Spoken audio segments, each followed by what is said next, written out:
Salve, meus queridos, tudo bem com vocês? Bom, aqui quem está falando é o professor Israel e na aula de hoje nós vamos começar com os exercícios relacionados ao nosso capítulo 10 da frente 1, que fala sobre trabalho, potência e energia. Então, se você caiu aqui de paraquedas, saiba que tem vários vídeos relacionados a esse tema, acho que cerca de 4 vídeos, onde nós colocamos detalhadamente a definição do que seria trabalho, potência e energia. Nós damos as definições, nós falamos sobre energia cinética, falamos sobre energia potencial e falamos, claro, da energia mecânica, que é a soma das duas energias, tá? Falamos sobre a potência, que é a relação do trabalho por tempo, e claro, falamos que o trabalho é o equacionamento da força pelo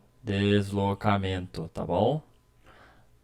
Então, é sempre bom relembrar esses tópicos aqui, para caso você não entre nos exercícios sem saber em cima o conteúdo que a gente está falando aqui. Então, é sempre bom falar que tem o conteúdo teórico, tá?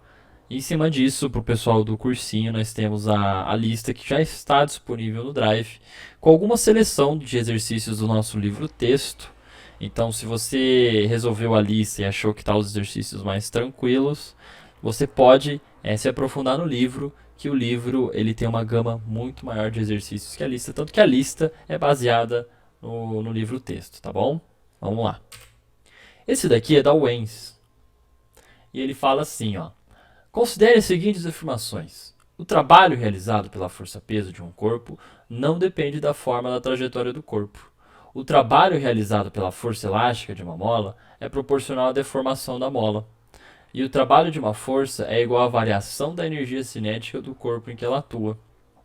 E aí ele fala o seguinte: dentre essas afirmações, somente é correta qual delas? A 1 é a correta, a 2 é a correta, a 3 é a correta, 1 e 2 são corretas, ou 1 e 3 são corretas? Pessoal, para essa questão aqui, nós temos que avaliar duas situações.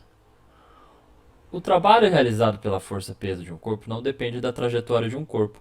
Isso é verdade, porque quando nós vemos o trabalho da força gravitacional, ele está relacionado ao mgh, que é o trabalho da força-peso. Porque se formos lembrar que o trabalho é força pelo deslocamento, numa força gravitacional, o deslocamento do ponto 1 para o ponto 2 vai ser essa distância d, ou no caso a altura. Logo, o trabalho da força-peso nada mais seria que mgh, a altura. O trabalho da força-peso, então, ele vai depender da altura e não da trajetória que o corpo faz. No caso, se ele é uma trajetória parabólica, se ele é uma trajetória assim, ele vai depender justamente da altura em que o corpo se encontra. Então, essa daqui é verdade. A número 2. O trabalho realizado pela força elástica de uma mola é proporcional à deformação da mola. Isso nós temos que tomar cuidado também. O trabalho de uma mola ela é relacionada aqui, ó. Essa é a equação do trabalho da mola. Ele fala que é variável a deformação da mola. Mas nós temos que levar em consideração que na equação aqui, a deformação que é dada pelo x está ao quadrado. Então não é a deformação da proporcional à deformação da mola, e sim ao quadrado da deformação. Tá? Essa aqui está errada. E o trabalho de uma força ela é igual à variação da energia cinética em corpo que ela atua. Pessoal, isso daqui é o teorema do trabalho, energia cinética, trabalho, energia cinética, que nós já falamos. Isso daqui é verdade. Então a alternativa correta é a 1 e 3, que é a letra D de dado. Tá bom? Vamos seguindo. Pessoal, esse daqui ele é o seguinte. Ele vai falar pra gente. O bloco de peso 100 newtons da figura, ele sobe o plano inclinado com velocidade constante sobre a ação de uma força F paralela ao plano e de intensidade 71 newtons. E aí ele pergunta, devido ao atrito, a quantidade de calor liberada no trajeto ela é igual a... Muito cuidado agora. E aí ele fala para a gente considerar uma caloria igual a 4,2 joules. Muito bem, pessoal. Esse exercício, a gente precisa se atentar a algumas coisas aqui para acabar resolvendo ele. Primeiro, que o nosso exercício, o nosso bloco, ele se encontra em um plano inclinado. Ou seja, se ele está num plano inclinado, a força, nesse caso, a força-peso, ela tem que ser decomposta em duas componentes. Uma força-peso PY e uma força-peso PX. Logo, quando nós fazemos as relações trigonométricas, nós sabemos que Px é mg seno de θ. Por que mg e por que seno de θ? Pelas relações trigonométricas de ângulos, seno, cosseno e tangente, tá, pessoal? mg justamente porque essa daqui é a força-peso e o P é igual a mg, tá bom? E outra, ele fala pra gente entender que ele fala assim que devido ao atrito, a quantidade de calor liberada no trajeto de A a B, e aí, essa é a pergunta, né? E aí ele dá pra gente a quantidade de calorias que foram gastas durante pra gente fazer a conversão durante o trajeto. A partir disso, a gente já pode resolver o exercício. Por quê?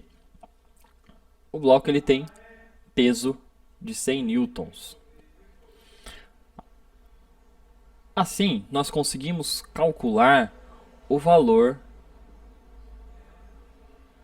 da nossa força, do nosso peso em x.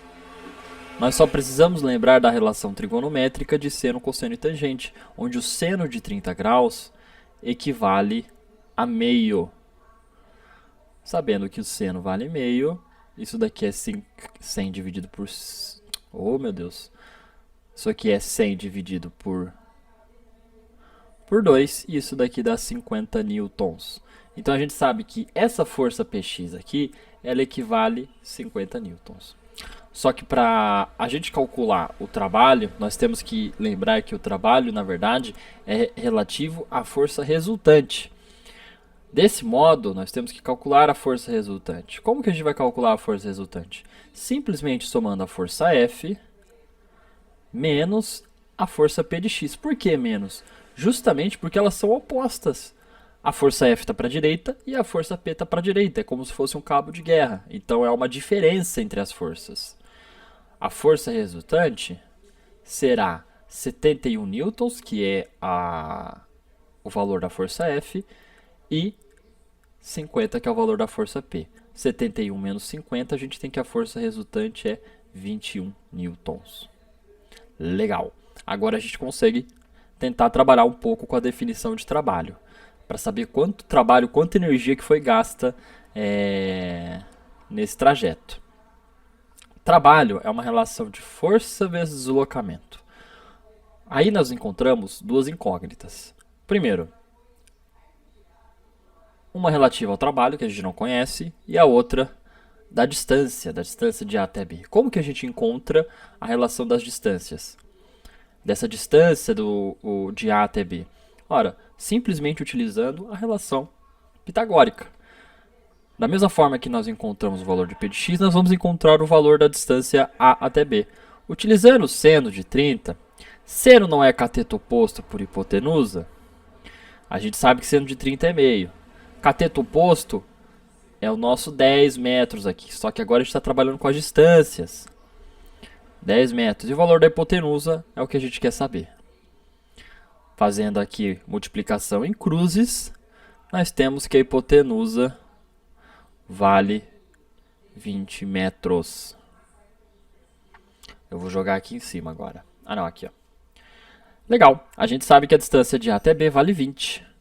A gente consegue fazer nossas contas agora. 21 vezes 20, a gente tem que o trabalho é igual a 420 joules.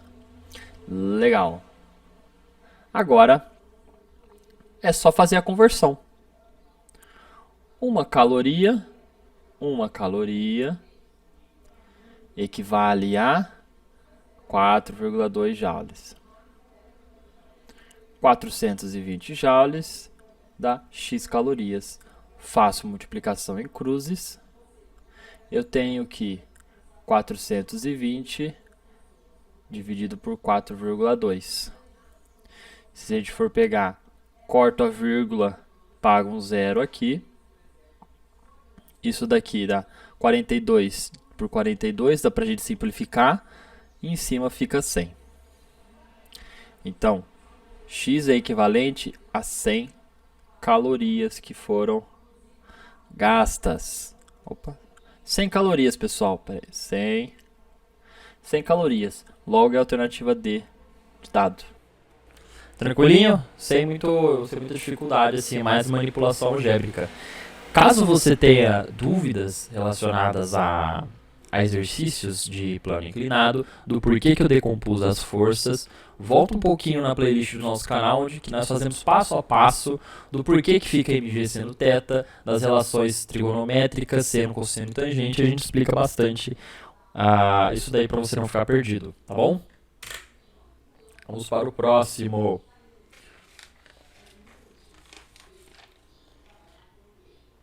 Ele fala assim, é da VUNESP.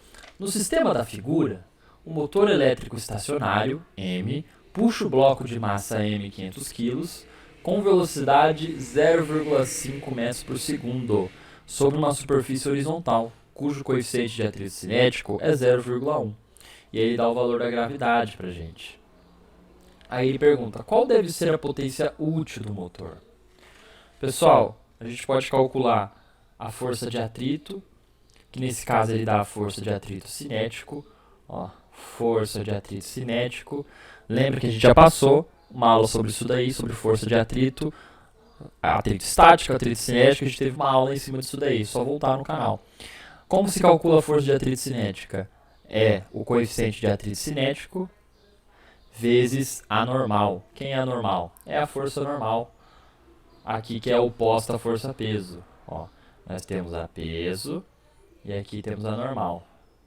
Vamos já calcular a força-peso. Peso é igual a mg.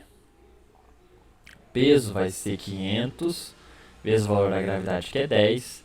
O peso, então, vai ser 5.000 newtons. Tá bom? A partir disso, a gente consegue calcular a força de atrito cinético. O coeficiente de atrito cinético é 0,1 e a força normal é 5 vezes 10 a terceira newtons. 0,1, pessoal, em notação científica, é a mesma coisa que 10 a menos 1. Vezes 5 vezes 10 a terceira, pela propriedade de potência, conserva a base, soma os expoentes, a força de atrito cinético vai ser de 5 vezes 10 a mais 2 newtons. Essa é a força de atrito cinético. Tá bom? Agora, a gente precisa calcular qual deve ser a potência útil desse motor. Pessoal, a potência, lembra que ela é uma relação de trabalho pelo tempo. Trabalho é força vezes deslocamento, dividido pelo tempo aqui, né? Olha isso daqui, ó. Quem lembra você? O que lembra essa equação aqui, ó? Distância por tempo. Distância por tempo, distância por tempo. O tanto que ela percorreu aqui pelo tempo. Isso daqui é velocidade, pessoal. Ó, força vezes velocidade. A gente pode substituir o d sobre ΔT, porque a gente não tem nem o tempo e não tem a distância aqui que ela percorre. A gente pode substituir pela velocidade. A gente tem a velocidade. Logo, a potência útil do motor vai ser a força vezes a velocidade. A força, nesse caso, é a força de atrito, que é 500 newtons, vezes a velocidade, que é meio. Logo, a potência útil do motor vai ser de 250 watts. Tá aí, rapidão para você resolver o exercício. tá bom? Vamos para o próximo. Vamos lá. Esse daqui é do Enem lá de 2005. E ele fala pra gente observar a situação descrita na tirinha a seguir. Eu vou ler aqui pra vocês. Tem um arqueiro, né? E tem um alvo lá preso na árvore. E a menininha pergunta para o arqueiro: você quer matá-lo ou acertar a maçã? E aí também ela ajuda o arqueiro, instrui o arqueiro no próximo quadrinho. Você deve mirar a maçã mais pra cima para compensar a gravidade. E o arqueiro pergunta: assim? E aí depois do terceiro quadrinho ele acerta. E aí ele fala: ainda bem que você chegou, né? Ainda bem que você chegou. E o arqueiro consegue acertar a maçã, porque senão, caso a menininha não viesse antes, aconteceria um desastre ali. E ele pergunta assim: assim que o menino lança a flecha, há a transformação de um tipo de energia em outra. E a transformação nesse caso é de energia potencial elástica e energia gravitacional? Não. Existe nesse caso, quais são as energias que existem, que estão sendo transformadas? No arco, né, eu vou fazer o... Nossa, que coisa feia esse arco. O que eu vou representar aqui para vocês? No arco, nós temos a corda que está sendo tensionada e a corda que está sendo tensionada, ela vai agir como se fosse uma mola. Nós temos aqui o arco e a... Eu vou colocar em outra cor aqui. E a corda que está sendo tensionada para lançar a nossa flecha. Percebam que a corda ela é tensionada e a partir do momento que você está tensionando ela, tirando do seu momento de repouso, ela vai tensionar, ela vai ganhar a energia potencial elástica e em seguida o personagem ele solta o elástico da corda, né? Ele solta a corda e a nossa flecha voa em direção ao seu alvo. Nesses dois casos, no primeiro e no segundo, existem duas energias e a transformação dessas energias. Aqui é a potencial elástica, onde a corda ela é tensionada e volta para o seu estado original, da maneira como se fosse as molas que nós trabalhamos. Em seguida, a corda, a flecha, ela adquire velocidade. Se a corda... meu Deus, eu estou encanado com a corda. Se a flecha adquire velocidade, logo ela possui a energia cinética. Cinética, pessoal. Então, essas são as duas energias que estão presentes aqui nesse nosso movimento. Logo, quando nós vamos trabalhar aqui, nós temos que observar quais são essas energias. A alternativa que mais corresponde à nossa resposta é a letra C. Potencial elástica e energia cinética. Belezinha? Tranquilo, né? Vamos para o próximo. Esse também é do Enem, só que lá de 2002. Se a gente for parar e analisar, essa questão já tem 18 anos, pessoal. E aí, ela diz o seguinte: os números e cifras envolvidos, quando lidamos com dados sobre população e consumo de energia em nosso país, são sempre muito grandes. Apenas no setor residencial, em um único dia, o consumo de energia elétrica é da ordem de 200.000 megawatts hora. Para avaliar esse consumo, imagine uma situação em que o Brasil não dispusesse de hidrelétricas e tivesse de depender somente de termoelétricas, onde cada quilo de carvão ao ser queimado permite obter uma quantidade de energia na ordem de 10 kWh. Considerando que um caminhão transporta em média 10 toneladas de carvão, a quantidade de caminhões de carvão necessária para abastecer as termoelétricas a cada dia seria na ordem de... Beleza, pessoal. Primeiro, é interessante a gente entender e fazer algumas conversões aqui que podem ser interessantes para o nosso exercício. 1K, 2M, 1M e 1G. São unidades que são geralmente utilizadas às grandezas. Pode ser utilizada em algumas que você conhece, como quilo, quilômetro, aqui quilowatt. O mega, nós temos as mais conhecidas aí, que é da internet, megabyte, MB, nós temos... a mais utilizada é a... tem o megawatt também. Opa, megawatt. O giga, nós temos também o gigabyte, que é utilizado para banda de internet, para tamanho de, do armazenamento de computadores, né, nos discos de HD. E nós temos também o gigawatt.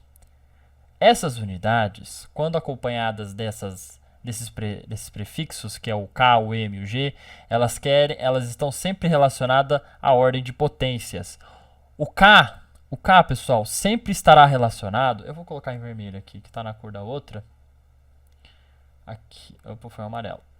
O K, pessoal, sempre estará relacionado à ordem de 10 à terceira, ou 1000. 10 à terceira é 1000, pessoal. O mega sempre estará relacionado a 10 à sexta e o giga sempre a 10 à nona. Tá bom? Então, só algumas coisinhas iniciais antes da gente começar o exercício. Ele fala que em um dia, né, quando é queimado a cada quilo de carvão, quando você queima 1 quilo de carvão, você tem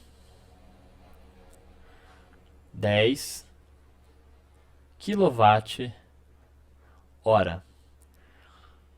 E aí ele fala que num dia a transportadora traz em média 10 toneladas de carvão. 10 toneladas, pessoal, é 1000 vezes o quilo. Então é 1000 vezes o quilo. Eu estou transformando tudo para quilo, tá, pessoal? Para a gente ter a mesma ordem de grandeza aqui. Quantos quilowatt-horas que isso produziria? A gente pode trabalhar com isso daqui. Vamos analisar. Vamos fazer uma multiplicação em cruzes nessa regra de 3. O nosso x ele vai ficar igual 1000. Eu vou colocar tudo na ordem de notação, tá? 10 à terceira vezes 10 vezes quilowatt. Pessoal, o que eu vou fazer aqui, ó? Essa jogada ela é interessante para a gente fazer esse exercício. Lembra que eu falei que o K ele representa 10 à terceira? Eu falei isso, não falei?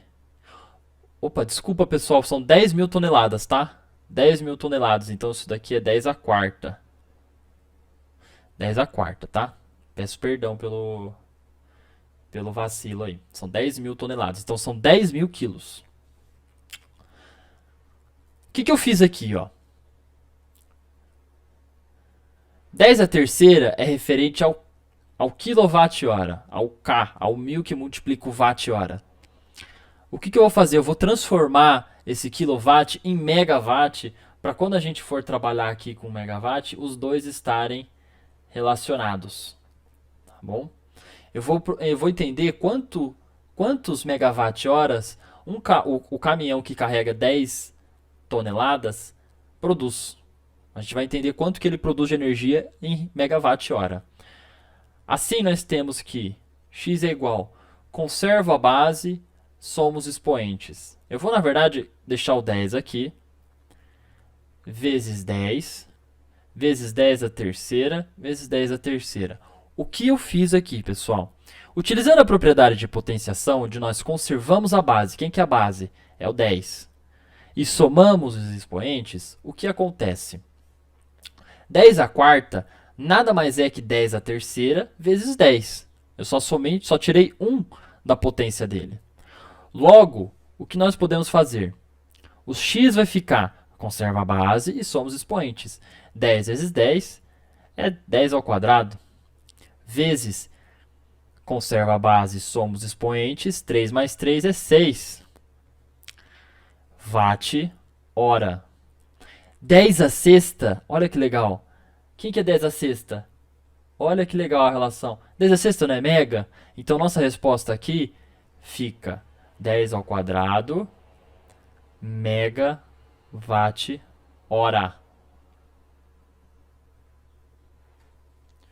Olha que legal. Então, em um dia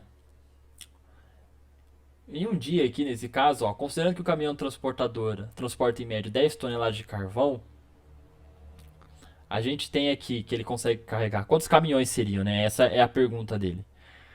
10 toneladas de carvão nos dá uma energia de... Deixa eu colocar aqui, ó. 10 ton. Dá uma energia de 10 ao quadrado, que seria aproximadamente 100 megawatt-hora, tá, pessoal? Megawatt-hora. 100 megawatt-hora. Só escrevi em notação científica. Agora, a gente vai trabalhar com a relação dos 200 mil. Vamos lá. Deixa eu pegar a borracha aqui.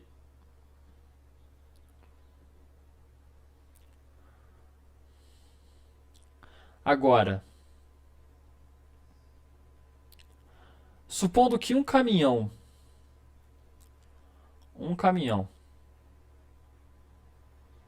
opa, um caminhão, ó, um caminhão